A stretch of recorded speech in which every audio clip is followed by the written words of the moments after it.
temos estudado o livro de Joel, e nós estamos agora no capítulo 2, versículos 28 e 29, que eu queria ler e meditar com você nessa noite.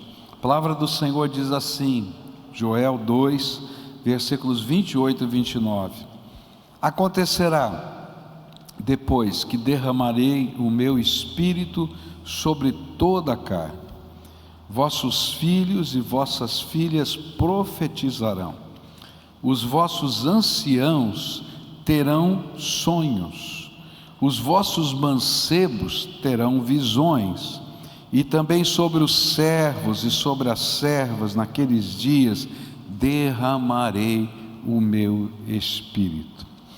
Entre as promessas que estão aqui nesse texto, que foram lembradas pelo apóstolo Pedro no dia de Pentecostes, porque ele usou esse texto para pregar o sermão, está dizendo, olha, isso que vocês estão vendo aqui é o cumprimento dessa profecia. Aqui há nesses versículos há uma promessa específica que o Senhor está fazendo para a gente, de que o derramamento do Espírito Santo permitiria que os servos de Deus vivessem os sonhos e as visões e as profecias. É isso que está escrito aqui. A gente acabou de ler. E ele está dizendo, olha, serão os velhos, serão os jovens, serão os escravos, porque eu vou derramar o meu espírito, e eles vão viver essas coisas. Mas o que significa isso? A chave para entender esse texto se encontra lá em Números, capítulo 12, versículo 6, onde Moisés, cheio do Espírito Santo, explica o seguinte: Então disse, ouvi agora as minhas palavras, se entre vós houver profeta, eu, o Senhor, a ele me farei conhecer em visão, em sonhos falarei com ele. Números 12, 6. O que significa isso? O que a Bíblia está ensinando para a gente é que estes sinais que estão descritos aqui em Joel, eles caracterizam os profetas de Deus. Os profetas de Deus são aqueles que tinham sonho, visão, que falavam, anunciavam as coisas. Eles eram aqueles que anunciavam a vontade de Deus e o plano de Deus para as pessoas. Os profetas bíblicos, eles não estavam somente falando sobre coisas do futuro. Tem muita gente que fica imaginando que ser profeta é dizer, olha, você vai casar amanhã, ou daqui a algum tempo, ou fulano de tal está chegando. Não, isso é um dos elementos que pode vir numa profecia, mas o elemento principal de uma profecia é anunciar o plano e a vontade de Deus para as pessoas. Esse era o papel dos profetas. Por quê? Como é que eles faziam isso? Assim como o sacerdote, ele representava o povo diante de Deus, e ele então levava os sacrifícios para perdão dos pecados, ele intercedia, pedia misericórdia de Deus, e esse era o papel do sacerdote. O profeta trazia a palavra de Deus para o povo, e revelava a vontade de Deus para o povo, e assim, Deus era representado no meio do povo através dos seus profetas. O que ele fazia? Ele trazia à memória a bondade de Deus no passado. Então, quando você lê as profecias, ele está dizendo, olha, Deus já fez isso, Deus já fez aquilo, Deus já fez aquilo outro. Ele requeria do povo o seu compromisso com o Senhor, de lealdade, de dedicação, de entrega. Ele mostrava para as pessoas os pecados e do presente, aquilo que estava acontecendo, e as exigências de Deus para o dia a dia da nossa vida. Ele assegurava que Deus iria julgar toda a terra, e que traria consigo nesse dia o castigo, a consumação da história, mas que também, na medida em que a gente se afasta de Deus, as consequências do pecado, que foi o que a gente pregou hoje de manhã, vem sobre a nossa vida. Por isso esta profecia nos indica que Deus ouviu a oração feita por Moisés há muito tempo atrás. Olha só que interessante, Moisés, lá em Números 11, verso 29, ele faz um pedido, ele faz uma oração, ele expressa um desejo. Ele diz assim: Moisés, porém, lhe disse: tens tu ciúmes por mim? Oxalá que do povo do Senhor todos fossem profetas, e que o Senhor pusesse o seu espírito sobre eles.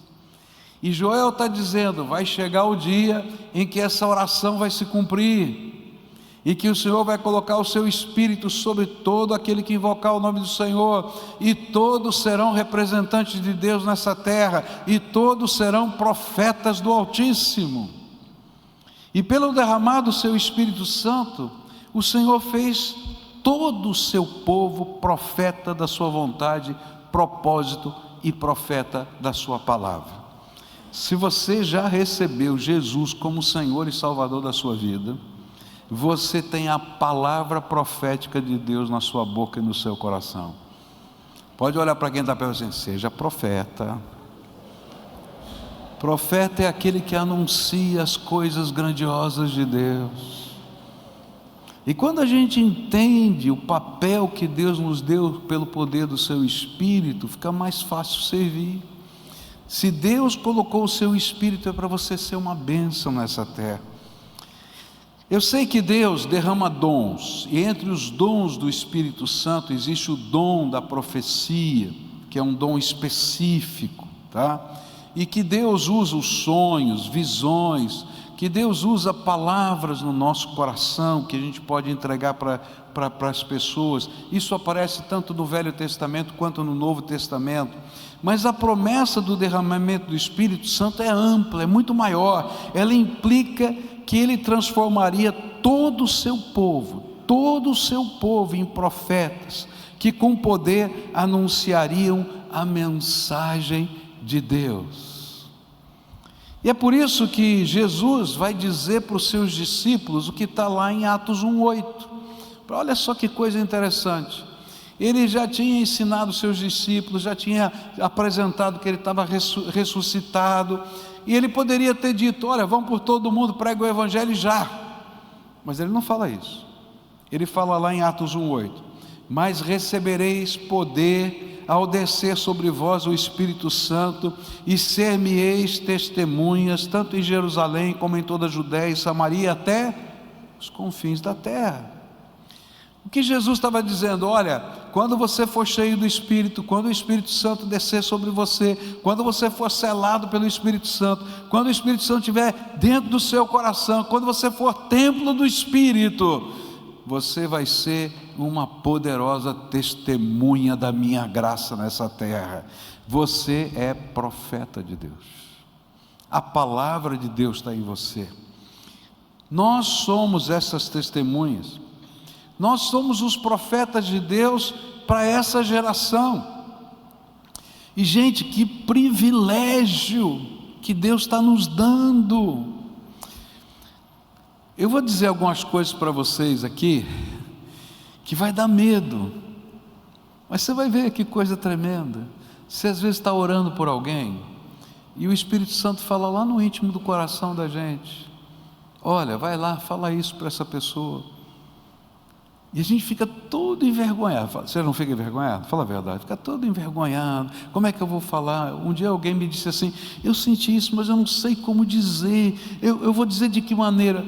Não diga que você está falando uma profecia, que Deus vai dizer assim: eu estava orando por você e eu senti no meu coração isso, e eu queria dizer isso para você. Faz só isso. Não é mais fácil? Não é verdade que você sentiu? Então fala: vamos orar por isso. E deixa na mão de Deus. Você vai ver que coisa tremenda, porque muitas vezes aquela palavra era de fato uma palavra profética, porque Deus estava naquele negócio movendo a tua vida para abençoar. Não é que você teve uma visão, você teve voz, você está orando por alguém e o Espírito fala com você, e você vai lá e ministra na vida daquela pessoa. Algumas vezes você vai chegar na casa de alguém, porque Deus vai falar para você, e quando você entrar na porta, isso já aconteceu muito comigo, eu chego lá e vou fazer uma visita aleatória, que não estava planejada, porque Deus tocou o meu coração, e a gente chega lá naquele lugar, e a pessoa diz assim: foi Deus que mandou você aqui. Nem falei nada, eu falei: foi mesmo, porque eu estava orando por você e Deus me mandou vir aqui. É verdade, assim que Deus faz. Alguns anos atrás eu falava sobre essas coisas lá em Curitiba, e um casal, ele estava fazendo a compra de mercado, e marido e mulher, eles fizeram uma compra boa, bonita, sabe aquela compra assim de um mês assim, e passaram o carrinho lá pela caixa registradora, estava indo para casa, quando o marido olhou para a mulher e falou assim: eu estou sentindo um negócio tão estranho. Ela falou: o que foi? Ele falou assim: eu estou sentindo que essa compra não é para a gente. Ela falou: é verdade? Ele falou: eu estou sentindo a mesma coisa. Ele falou: esse negócio é sério. O que você está sentindo? Para a gente levar para a casa de fulano. E aí eu estava sentindo a mesma coisa, mas não sei se o fulano está precisando, eu não sei como é que é isso. Ele falou: bom, vamos lá. A gente bate na porta, fala o que sentiu, se ele falar que não, a gente vai para casa. E aí eles chegaram, bateram na porta daquela casa, aquele homem recebeu, conhecido da igreja, tá? Ninguém sabia o que ele estava passando, e ele falou: olha, eu vou dizer para você, talvez você fique chateado comigo, mas contou a história para ele, e aquele homem disse assim, começou a chorar, falou assim: entra aqui. Entrou na casa, foi até a cozinha, abriu os armários, abriu a geladeira, não tinha literalmente nada, e ele disse assim: eu estava chorando diante de Deus, dizendo: Senhor, o que eu vou servir para os meus filhos, porque acabou tudo e eu não tenho como comprar. Deus mandou você aqui. Ele falou: mandou mesmo. E aí foram para o carro e começaram a encher os armários. Queridos, ser profeta de Deus é estar na mão de Deus para levar a bênção, para levar a palavra, para levar a oração, para levar o testemunho, para levar a mão que abençoa, às vezes a mão que puxa a orelha. Às vezes Deus fala comigo, eu pego o telefone e ligo para alguém e diz assim: ó, Deus me mandou falar um negócio aqui para você, vou falar para você. E a pessoa diz: pastor, já sei. Eu me lembro uma ocasião que Michel estava orando por um jovem, porque esse é um princípio, queridos, é graça de Deus. Se o Espírito de Deus habita o seu coração, Ele fala. Você crê que Deus fala? Ele pode falar o que Ele quiser, é assim que funciona, a gente vai ouvir. Michel estava orando, e de repente veio na mente dele, ele era pastor de jovens naquela época, e ele estava orando por um determinado jovem, e aquilo não saía da cabeça dele. Eu estava orando, de repente aquele jovem vinha na cabeça, e ele falou: vou ligar para esse moço. Pegou o telefone e ligou para o moço não atendeu, e ligou de novo, porque Deus falava, estava tocando o coração dele: liga de novo, ficou insistindo. Sabe aquele cara chato que insiste assim? De repente o moço atende, e olha só, Michel não sabia de nada, não teve uma visão, não teve um raio, nada disso, ele só estava orando. Naquela hora ele desejou, falou assim: moço, você está fazendo? Onde é que você está? E o moço começa a chorar do outro lado, e diz assim: pastor, eu estou num motel com uma mulher. O que é que você está fazendo aí, rapaz? Deus está me incomodando, sai daí agora. Você acredita? Deus fala e usa a vida da gente. Não é que ele sabia que estava acontecendo, simplesmente Deus vai dizendo: cuida disso daqui, cuida dali, vai lá e faz, leva a minha palavra, testemunha. Por quê? Porque você já recebeu o Espírito Santo de Deus. Esse é um grande privilégio. Você é um abençoado de Deus. Mas todo privilégio vem acompanhado de responsabilidade. Se Deus te deu uma bênção, Ele também vai dar para você responsabilidade. Não existe privilégio sem responsabilidade. Não tem. E é assim que funciona na dinâmica do reino de Deus. Por quê? Porque Ele vai pedir, Deus pede contas da porção do seu Espírito Santo que Ele derramou sobre nós. O Senhor vai dizer assim: o que você está fazendo com a unção do Espírito que eu coloquei sobre você? O que você está fazendo quando eu transformo você em templo do Espírito Santo? Eu estou te dando uma bênção. O que você vai fazer com essa bênção? Toda a bênção vem acompanhada de responsabilidade. E esse ensino está claro na Bíblia. Jesus contou algumas parábolas para dizer sobre essa responsabilidade, sobre essa bênção e sobre essa responsabilidade. E cada uma delas vai estar destacando aspectos dessa bênção, desse privilégio e dessa responsabilidade. Nós vamos ter, por exemplo, a parábola dos talentos, que vai falar de uma bênção e de uma responsabilidade. O Senhor está dando para a gente um privilégio. Ele colocou o seu Espírito sobre nós, Ele fez de nós o seu templo. O Espírito Santo é seu professor particular. Se você aprendeu a orar e ouvir a voz de Deus, Ele vai lhe ensinar todas as coisas, Ele vai te anunciar a luz da palavra de Deus.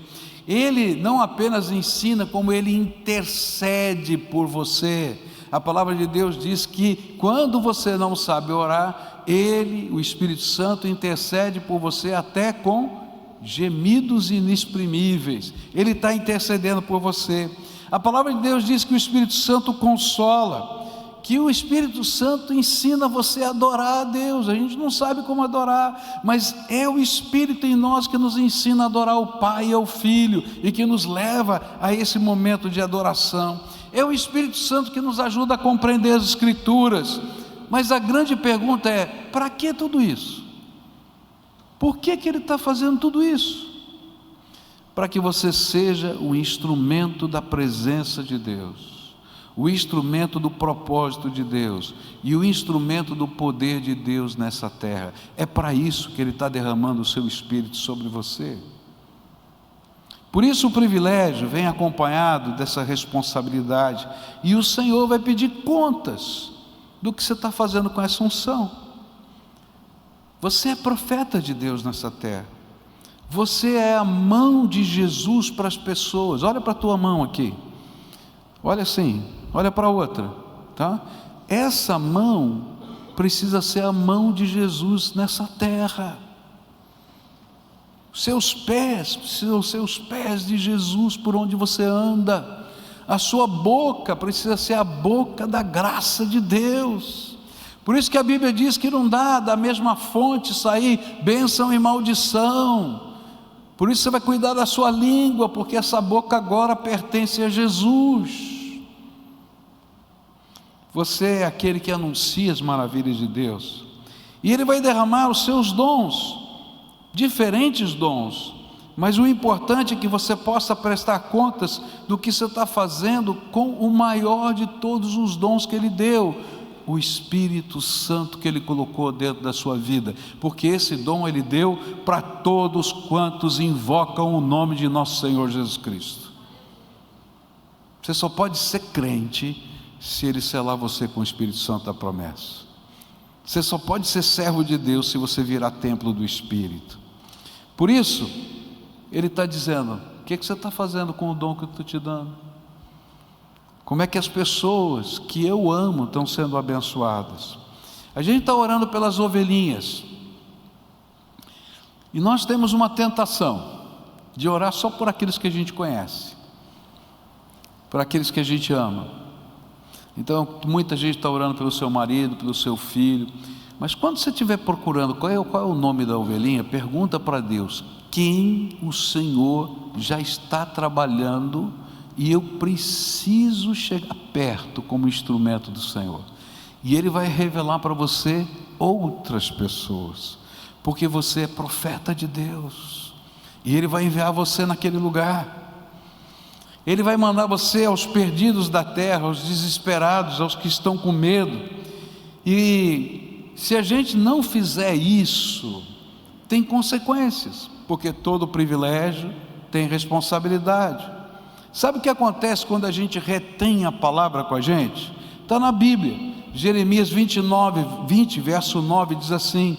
Jeremias, uma hora ele disse assim: eu não quero ser mais profeta, eu não quero falar mais nada disso, não aguento mais esse negócio. E olha só o que aconteceu com Jeremias. Ele diz assim: mas quando penso, vou esquecer o Senhor e não falarei mais em seu nome, então a tua mensagem fica presa dentro de mim e queima como fogo no meu coração.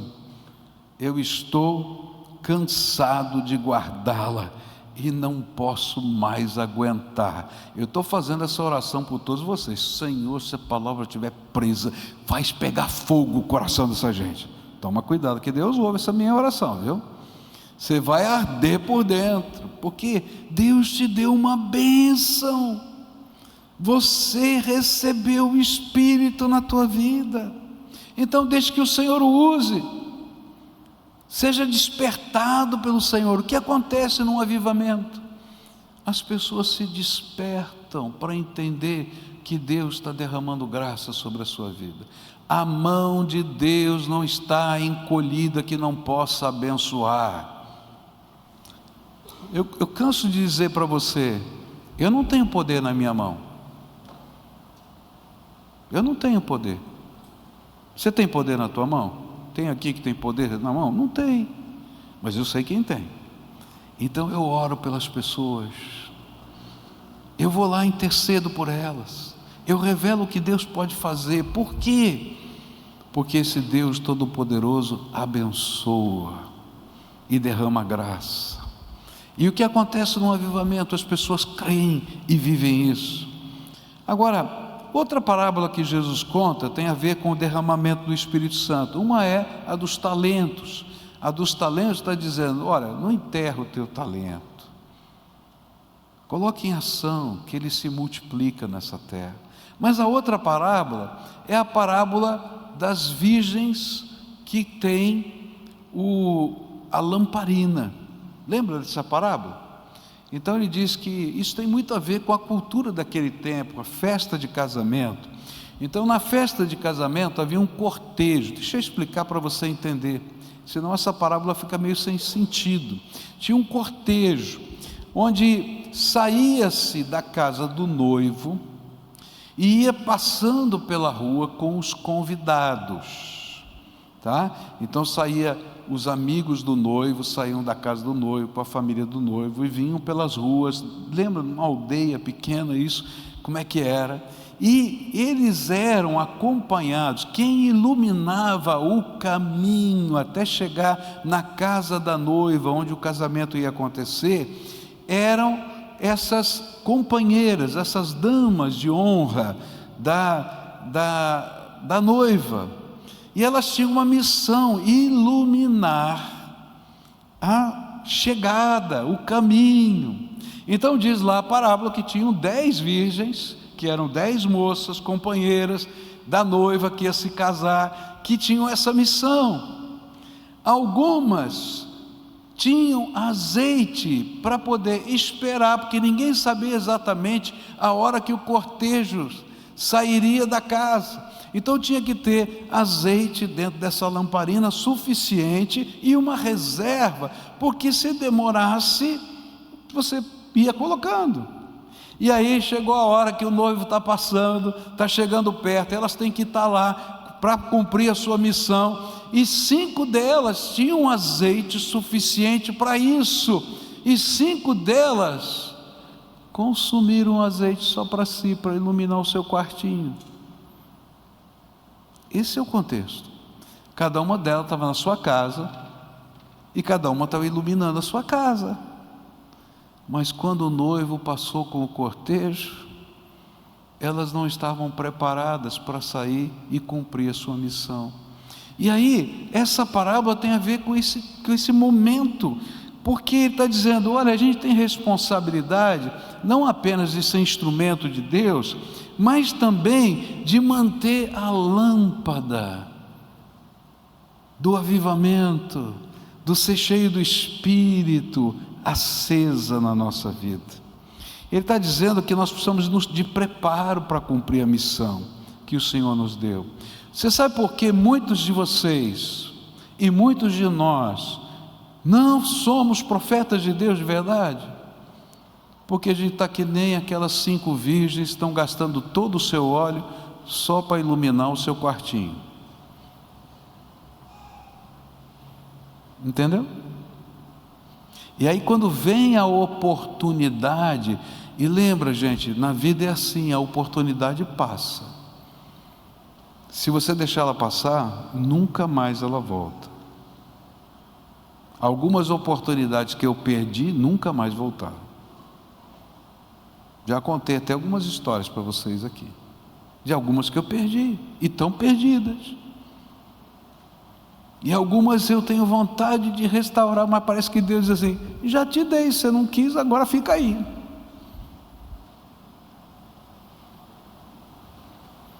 É verdade, Deus me deu e eu não quis, perdi. Eu ainda oro: Senhor, tenha misericórdia um dia, né? Quem sabe, aquela coisa tal. Eu falo: vamos ver. Tem outras coisas para você. Mas por que elas não estavam prontas? Porque consumiram só para elas. E às vezes a gente está fazendo a mesma coisa. Não cumprimos a missão porque o azeite que nós temos não está dando nem para a gente. A gente está buscando essa unção de Deus. Agora, existe abundância de unção. Existe abundância de unção. A mão de Deus não está encolhida, Ele vai derramar graça. O avivamento acontece não só quando entendemos a nossa missão como profetas de Deus nessa terra, mas quando buscamos o óleo para poder cumprir a missão de ser luz deste mundo. E o grande problema é que às vezes queremos ser luz do mundo sem óleo. E aí a gente está sem óleo e a gente quer ir para a rua para cumprir a missão, mas a gente não está preparado. E aí não funciona. Antigamente, nem todo lugar tinha luz elétrica e a gente tinha que usar lamparina. Tem alguém que viveu em algum lugar que precisava usar lamparina? Levanta a mão aqui. Oh, tem uns paquidermes do passado aqui, né? Olha só, o negócio não é do passado, não, mas não tinha luz lá, não, tinha que usar lamparina. Olha só. Então você que já viveu isso sabe disso, né? A lamparina aqui no Brasil podia usar várias coisas. A gente podia usar lamparina de gás, a gente usava lamparina de gás, já era mais moderna, tinha uma luz forte, maravilhosa. Mas assim, o pobre mesmo usava lamparina ou de querosene, não é? Que a gente usava isso, ou às vezes de óleo de cozinha, que era muito comum, o de óleo de cozinha também, né? E você sabe o seguinte, né? Quando está sem óleo ou sem o querosene, não é? Na lamparina, não adianta a gente pôr fogo no pavio, porque o pavio ele se queima e não dá luz. E o pior, o mau cheiro que fica do pavio queimado. Quem já tentou fazer isso sabe, pode sentir o cheiro no nariz.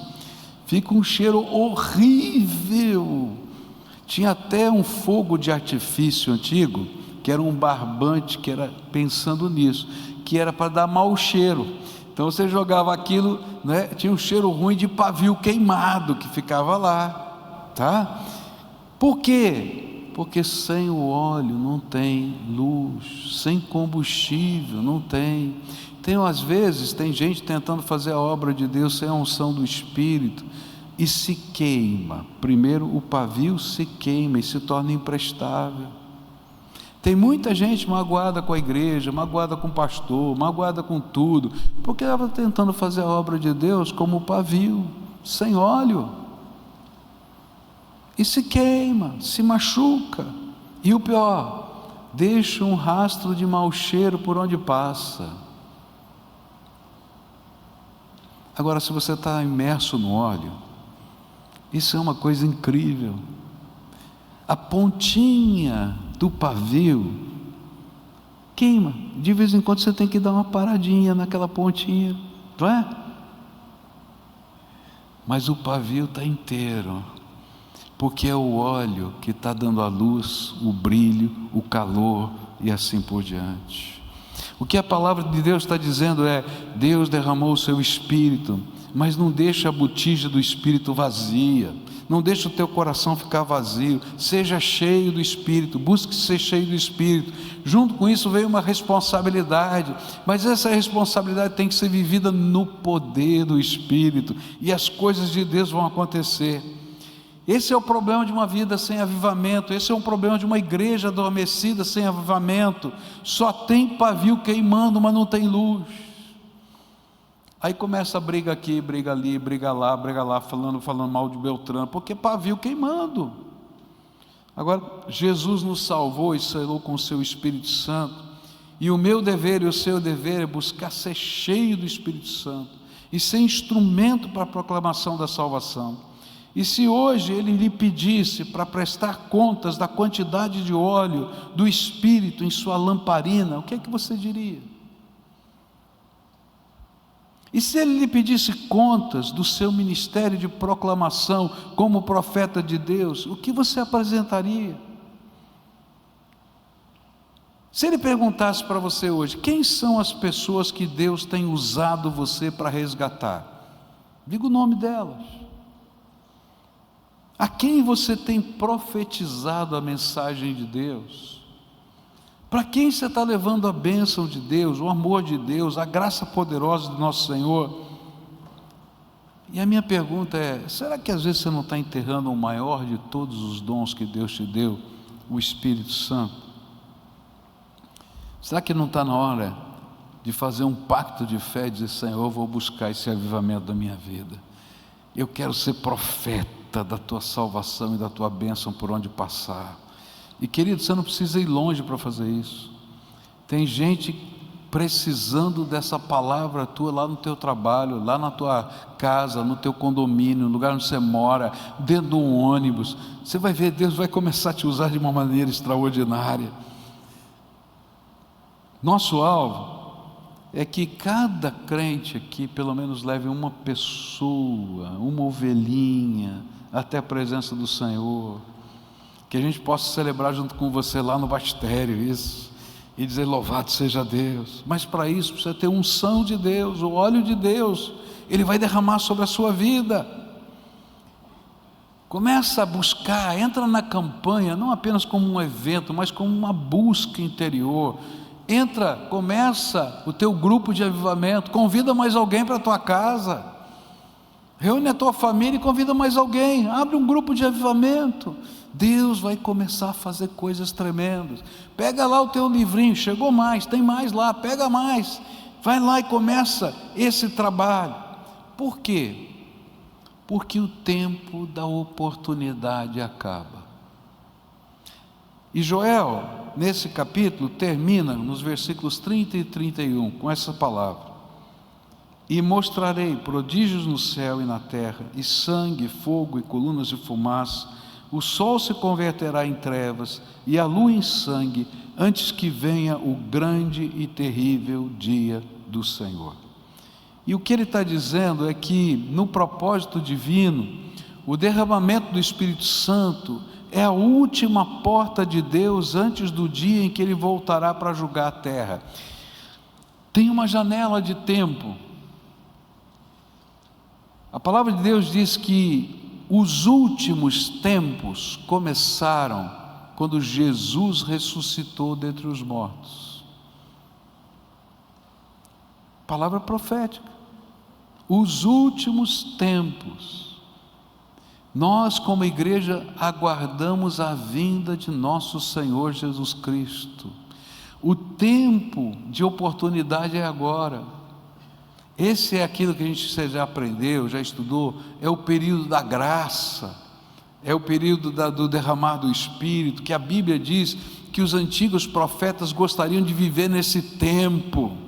Esse é o tempo da oportunidade, mas o tempo da oportunidade vai acabar. E a Bíblia diz que o tempo da oportunidade vai acabar um pouco antes da volta de Jesus. Quando chegar sobre a terra um negócio chamado grande tribulação. Já ouviu falar disso na Bíblia? Grande tribulação. Vai haver uma série de processos, não há tempo de falar disso aqui agora, é muito comprido.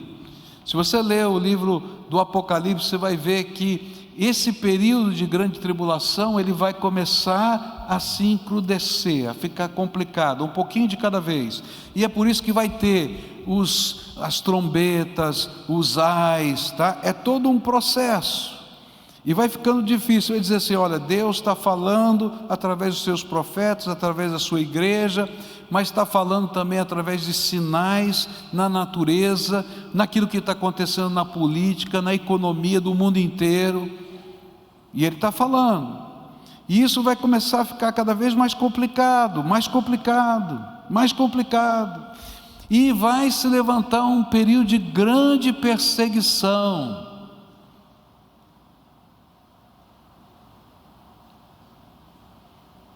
E a oportunidade vai passar.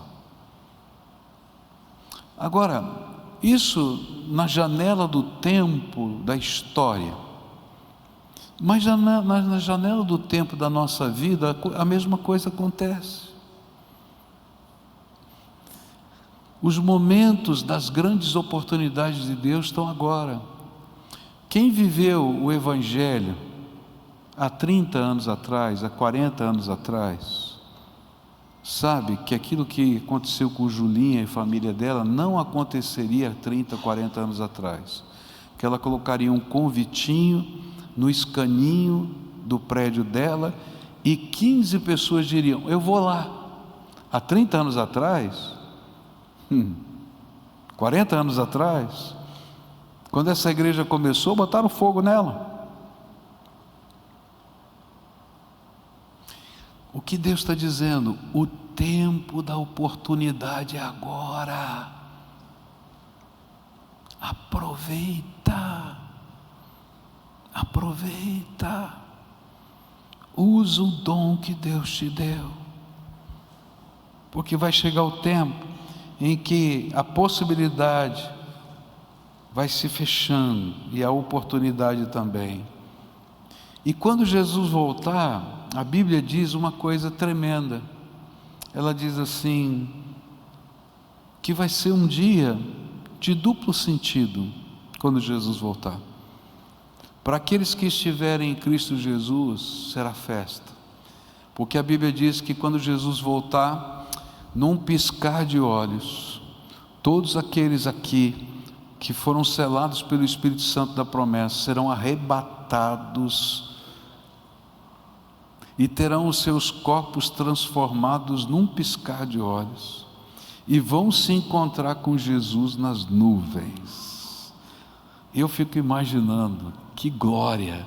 E diz assim, que quando Jesus estiver voltando, Ele vai voltar com todos os seus anjos. A gente vai poder ver do Oriente ao Ocidente, eu não sei como, mas no mundo inteiro todo mundo vai ver o sinal da vinda, Jesus voltando, do Oriente ao Ocidente, os anjos vão estar lá, e todos os mortos que morreram em Cristo Jesus ressuscitarão primeiro e estarão com os anjos nas nuvens, e nós não vamos nos unir com eles, porque seremos arrebatados e transformados.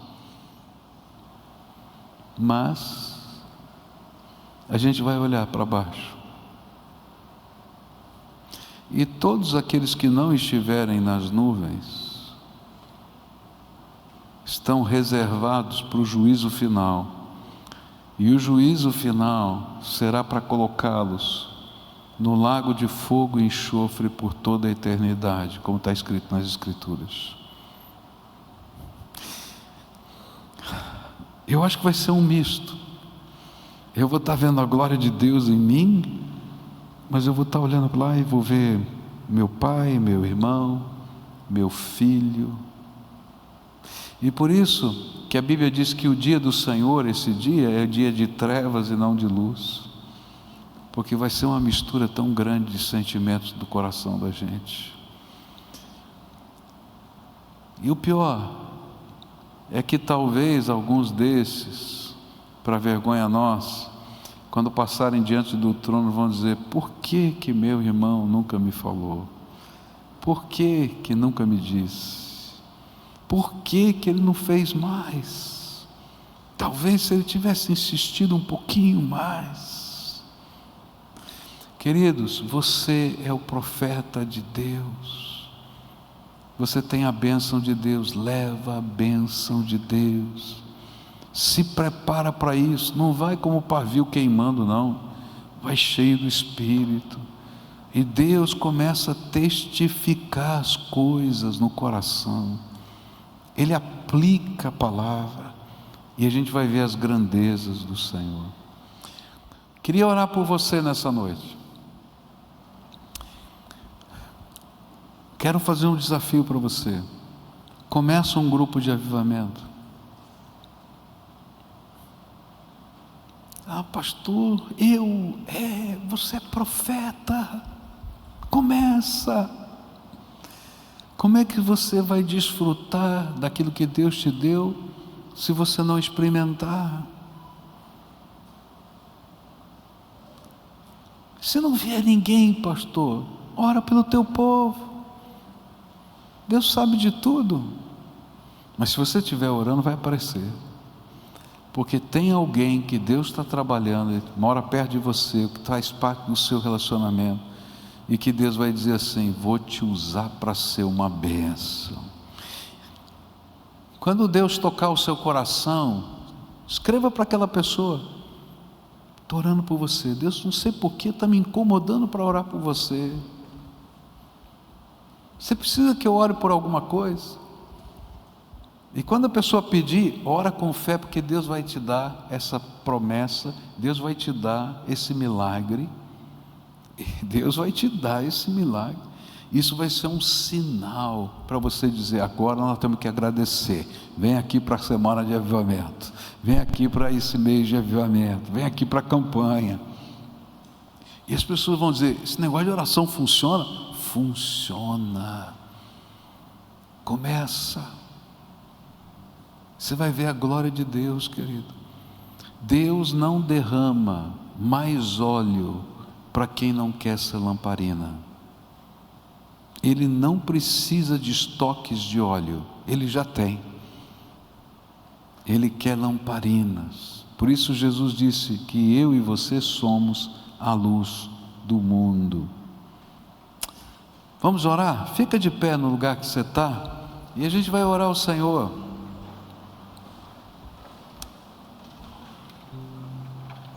Não retenha a palavra de Deus no teu coração só. Leva essa palavra. Não retenha a bênção de Deus. Leva a bênção. Tua mão é ungida por Deus. Teus lábios são ungidos por Deus. Você é o templo do Espírito Santo de Deus. Que privilégio, que privilégio, que privilégio, que privilégio. Quando Deus está trabalhando na tua vida e Ele está transformando o teu coração, é o poder de Deus que está agindo.